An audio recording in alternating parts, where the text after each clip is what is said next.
coneguem més coses de les candidates a Fallera Major Infantil de Torrent.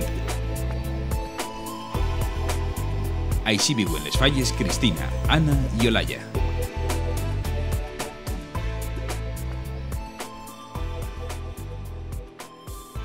Pues soy alegre, me gusta, soy lo más sincera posible y eso, soy divertida.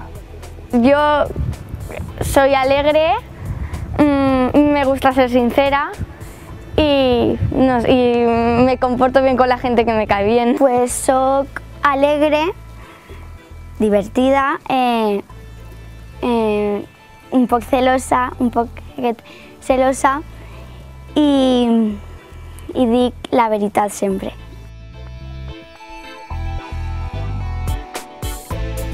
Un sueño cumplido, ser fallera mayor infantil de mi falla, y un sueño por cumplir, que este año sea el mejor e inolvidable.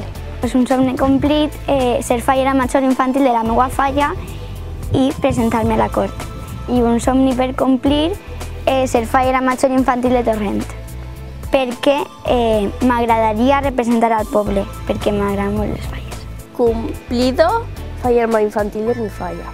Y por cumplir me gustaría mucho ir a Madagascar.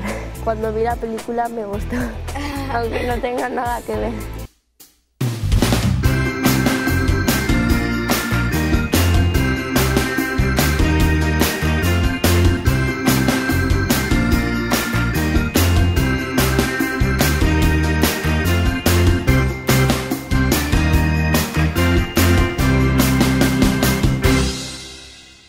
Una cosa, Ana, ¿qué es lo que más te gusta de las fallas?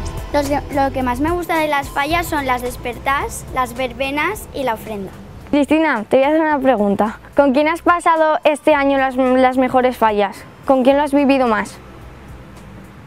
Pues con mi presidente. Y porque ha estado todo el momento apoyándome, me ha dado lo que necesitaba, es el mejor. No tengo palabras para él. Hola, ja te vaig a fer una pregunta.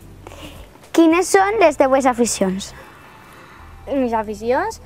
Fer poesies, jugar al pàdel i salir amb les amigues.